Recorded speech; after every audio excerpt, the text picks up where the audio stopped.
හොඳයි අපි 2021 භෞතික විද්‍යාව පුනරීක්ෂණ පන්ති ආරම්භ කළා.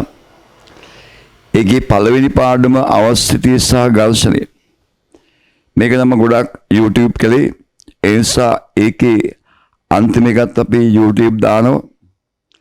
අනිත් ඒවා අපි Zoom එක හරහා කරන්නේ register වුණ අයට තමයි සහභාගී වෙන්න පුළුවන්. අවස්ථිතිය සහ ඝර්ෂණය මුලින්ම කලේ සිද්ධාන්තය. ඊළඟට අවස්ථිතිය සහ ඝර්ෂණය භාවිතා කරන අවස්ථා දෙකක් සම්බන්ධයෙන් අපි කළා. මේ තුන්වෙනි එක අවස්ථිතිය සහ ඝර්ෂණයෙන් පෞගේ විභාග ප්‍රශ්න විසඳීම. අපි මුලින් පටන් ගන්නේ 2014 බහුවන්නේ 2014 මේ 2014 බහුවන්නේ තියෙන්නේ මේසයක් වලු තිරස් පෘෂ්ඨයක් මත තබා ඇති මේසයක වලු තිරස් පෘෂ්ඨයක් මත තබා ඇති පෙට්ටියක් කැපිටල් F විශාලත්වයකින් යුත් තිරස් විචල්ලයේ බලයකින් අදිනු ලැබේ. දී ඇති F අගයකට පෘෂ්ඨය මගින් පෙට්ටිය මත ක්‍රියා කරන R සංප්‍රයුක්ත බලය රූපයේ දැක්වෙන ආකාරයට තිරස් සමග තීටා කෝණයක් සාදයි. කැපිටල් F සමග තීටා කෝණයේ විශාලනය වඩා හොඳින් නිරූපණය ප්‍රස්තාව යහනේ. බලන්න මේ විදිහේ මේසයක් මත වස්තුවක් තියලා මේ වස්තුව කැපිටල් F බලයකින් අදිනවා. එතකොට චලිතය හෝ චලනය වන දිශාවට විරුද්ධව ඝර්ෂණ බලය. ප්‍රේම ඝර්ෂණ බලය. ඊළඟට අභිලම්බ ප්‍රතික්‍රියාව. අභිතුමාරු ඩෑෂ් ඝර්ෂණ බලය F ඩෑෂ් කියලා. ඒ මේ බලය F කියලා දීලා තියෙනවනේ. මේ දෙන්නගේ සංප්‍රයුක්තය R කියලා දීලා තියෙනවා. මෙන්න මේ සංප්‍රයුක්තය තිරස් සමග සාධන කෝණය. සංප්‍රයුක්තය තිරස් සමග සාධන කෝණේ තීටා. F සමග තීටා විචලනය යන්නේ.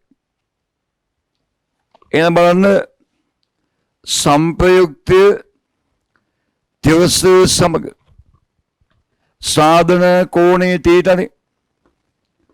tan තීටා සමාන වෙනවා සම්මුඛ පාදය R dash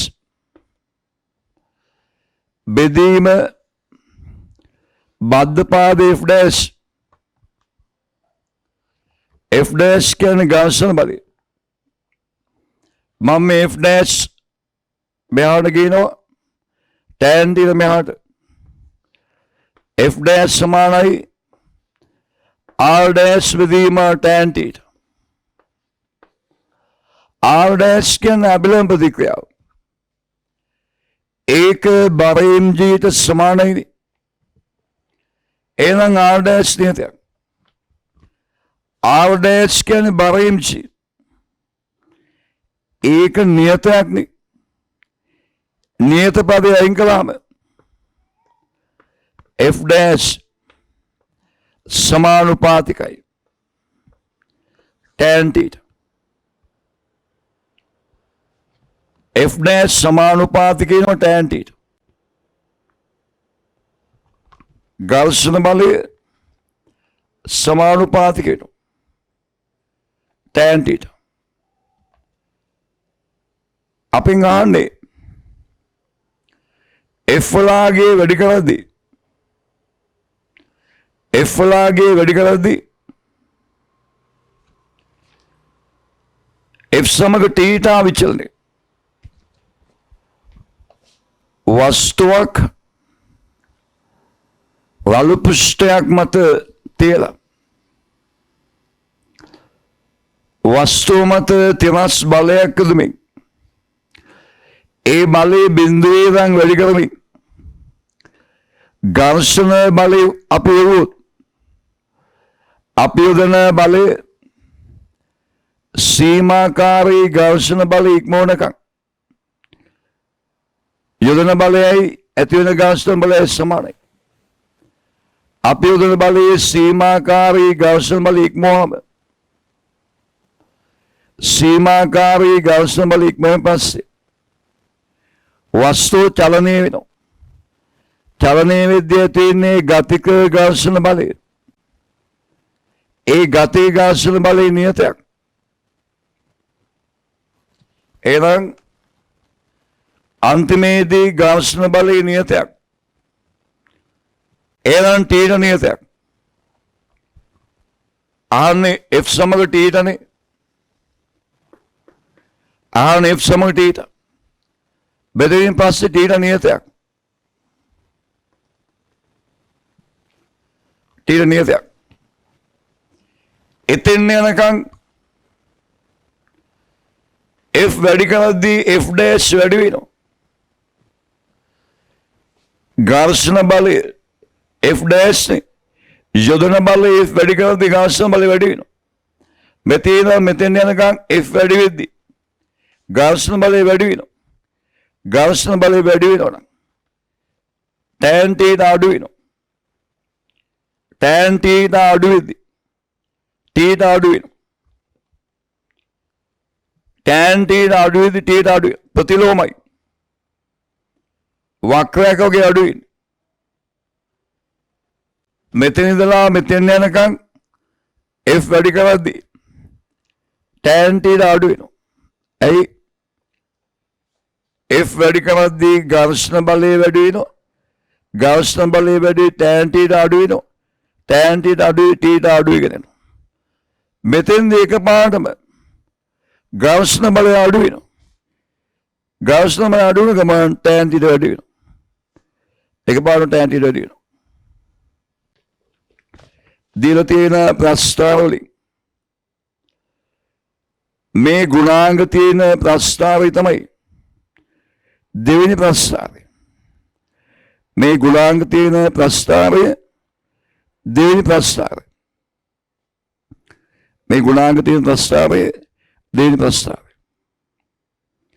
දීලා තියෙන වයින් මේ ගුණාංග තියෙන ප්‍රස්තාවය දෙවෙනි එක. ඔය අපේ 2014 බවන්නේ. ඊළඟට බලමු තවත් බවන්නේ. කුට්ටියක් ආනත තලයක් මත නිශ්චල තබා ඇති අතර තලයේ ආනතිය තිරස් සමග ආනත කෝණේ තීටා වෙනස් කළ එක. කුට්ටිය සහ තලය අතර ඝර්ෂණ බලයේ තීටා සමග වෙනස් වීම වඩා හොඳින් නිරූපණය වන්නේ පහත වයින් කුමන ප්‍රස්තාවයද? රයිට් ගාලා බලමු. මෙහෙම ආනත තලයක් මත කුට්ටියක් තියලා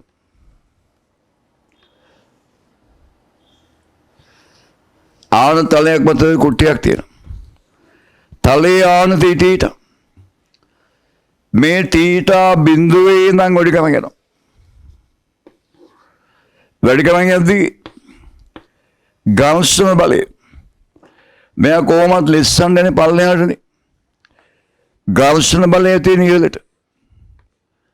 අනේ ඝර්ෂණ බලය මෙයාගේ බර අපි ගන්නවා mg කියලා. බර mg. අභිලම්බ ප්‍රතික්‍රියාව කැපිටල් R කියලා ගන්න. අභිලම්බ ප්‍රතික්‍රියාව කැපිටල් R. අභිලම්බ ප්‍රතික්‍රියාව ගන්න කැපිටල් R කියලා. ඒක බලන්න මෙන්න මේ කෝණය. මෙන්න මේ කෝණය.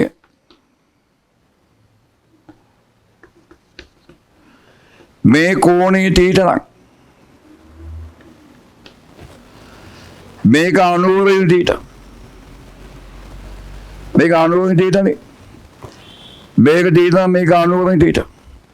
එහෙනම් මේකත් 90 වෙනි තීට. ඒ නිසා මේ කෝණේ තීට. කෝණේ තීට. දැන් මෙතෙන්දී බරMG මෙතනින් ලකුණු කළාට අභිලම්බ ප්‍රතික්‍රියාව මෙතනින් ලකුණු කරන්නේ. ඇයි මේ වස්තුව මත බල තුනයි. එකක් කැපිටල් R, අනිත් එක F, අනිත් එක MG. අනිත් එක MG. මෙයා සමතුලිතව තියද්දී බල තුන 1 ලක්ෂයකදී ඡේදනය වෙන්න ඕනේ. මෙයා සමතුලිතව තියද්දී බල තුන 1 ලක්ෂයක ඡේදනය වෙන්න ඕනේ. ආනතේ බිඳුවේ නම් වැඩි කරන් යද්දී තීටා වල එකාගෙන් පස්සේ මෙයා ලෙස්සයි. ලෙස්සනකන් සමතුලිතයි. එතකම් මේ බල තුන 1 ලක්ෂයකදී ඡේදනය වෙන්න ඕනේ. ඒ අවස්ථාවේදී මෙතනින් යන්නත් වැරදි. ඒ නානතේ වෙනස් වෙන අභිලම්බ ප්‍රතික්‍රියාව ක්‍රියා කරන තැන වෙනස් වෙනවා. මේක දන්නේ නැහැ ගොඩක් අය. හැම වෙලාවෙම අඳින්නේ අභිලම්බ ප්‍රතික්‍රියාව මෙතනින් අඳින්නේ. ඔව්.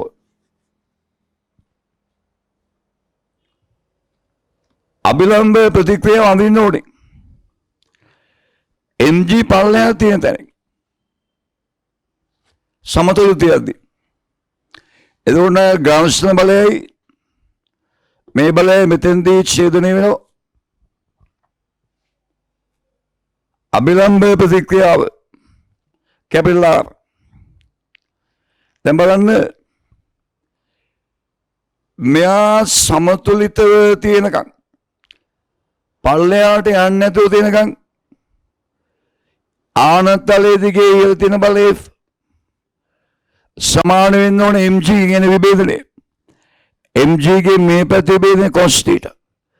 මේ පැත්ත sin θ. F සමානයි MG sin θ. F සමානයි MG sin θ. MG නියතයක්. තේරුණාද? ආනතේ තීටා බිඳුවේ නම් වැඩි කරන් යද්දී එක අවස්ථාවකදී මෙයා ලිස්සනමනි. අන්නේ ලිස්සනකම් මෙන්න මෙතෙන් යනකම් චලනය වෙන පටන් ගන්නකම් යොදන බලයේ ඝර්ෂණ බලයේ සමානයි. යොදන බලය කියන්නේ පල්ලෙහාට අදින බලය. MG ගේ විභේදනය MG sin θ සමානයි ඉහළට බලයට. MG නියතයක්. එහෙනම් F සමානුපාතිකයි sin θ. සමානුපාතික භෞතික රාශින්ගේ ප්‍රස්තාවවල හැඩයන් සමානයි. එහෙනම් ඝර්ෂණ බලයේ sin θ සමානුපාතික.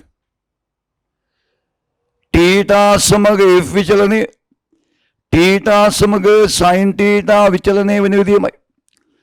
θ සමග sin θ විචලනය කියන්නේ sin වක්‍රය. වෙන sin වක්‍රය මෙහෙම තියෙන්නේ. මෙතන 90යි. එහෙනම් θ සමග ඝර්ෂණ බලයේ විචලනය වෙන්නේ θ සමග sin θ විචලනය වෙන විදිහට. θ සමග sin θ විචලනය වෙන්නේ. θ සමග sin θ විචලනය වෙන්නේ. θ සමග sin θ විචලනය වෙන්නේ. මෙන්න මේ විදිහට. θ වලගේ 90ට වඩා අඩුයිනේ. මේ කෝණය 90ට වඩා අඩුයිනේ. එහෙනම් 90ට වඩා අඩු වෙලාවේදී තීටා සමග සයින් තීටා විචලන මෙහෙම. සයින් තීටා විචලනයේ විදිහටමයි ඝර්ෂණ බලය. එහෙනම් ලිස්සනකම් ඝර්ෂණ බල විචලන මේ විදිහට. එතනින් පස්සේ ලිස්සනවා. ලිස්සන අවස්ථාව වෙනස්.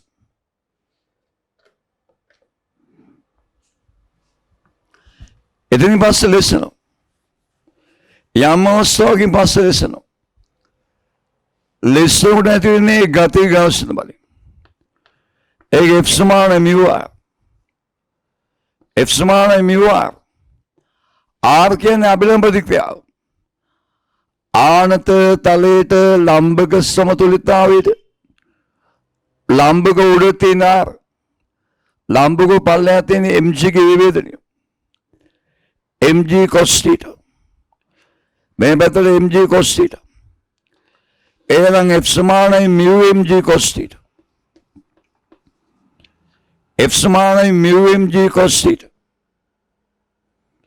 mu mg නියතයක්. එහෙනම් F සමානුපාතිකයි cos θ.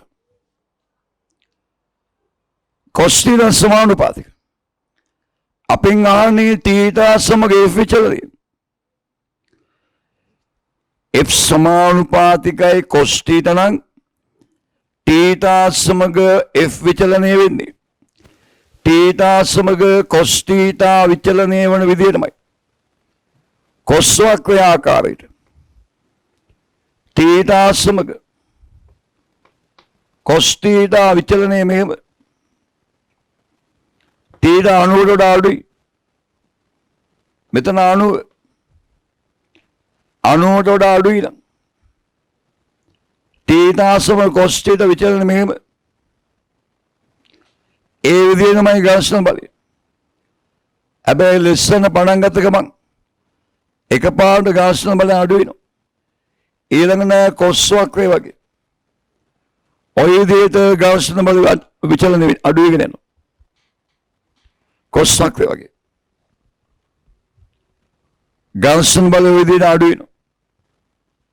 දිල දිය උත්තර වලින් වඩා නිවර්දී ප්‍රශ්න තොයි. වඩා නිවර්දී ප්‍රශ්නික. පැහැදිලි. මෙතන ගන්න බලමු.